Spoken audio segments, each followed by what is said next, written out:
For 3 continuous months, the most critical energy artery on Earth has been completely severed. The Persian Gulf is closed.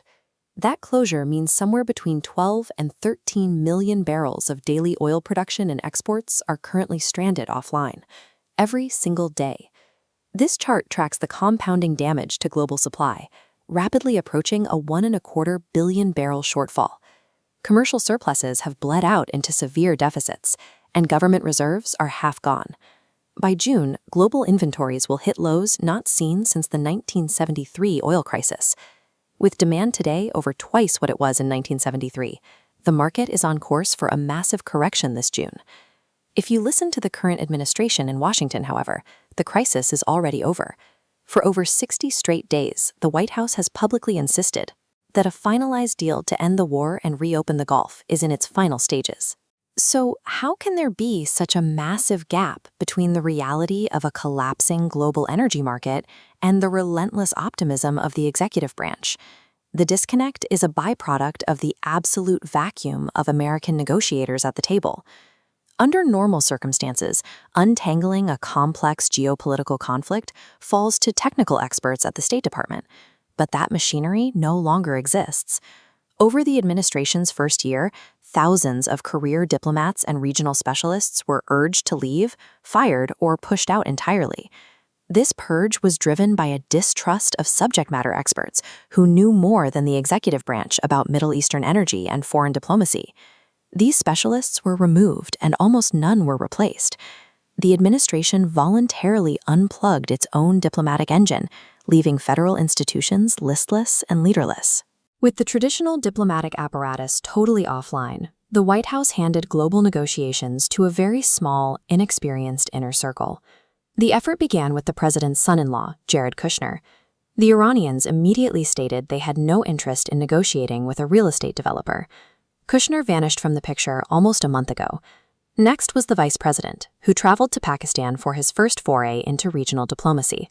After 20 hours of talks, he was thoroughly outclassed by the Iranian team and is now relegated to giving occasional public updates. That leaves the current point man, Steve Witkoff. Witkoff has publicly stated he knows nothing about the regions he is negotiating over and has no intention to learn. He hasn't set foot in the Middle East in nearly 2 months. Instead, he sits in Washington, manning the phones. The American team's inability to manage the process has led to the outsourcing of the actual diplomatic heavy lifting to a foreign proxy.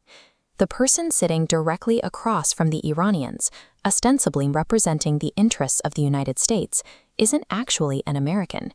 It is General Asim Munir, the military and intelligence broker who effectively runs Pakistan. As an intelligence director, Munir operated during periods when Pakistan actively encouraged militant groups to attack U.S. forces in the region.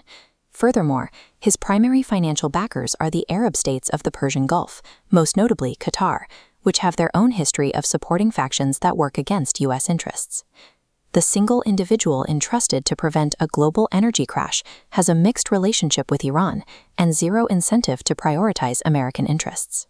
These negotiations now follow a broken chain of information, starting with a distracted president fixated on monument designs and White House expansion details.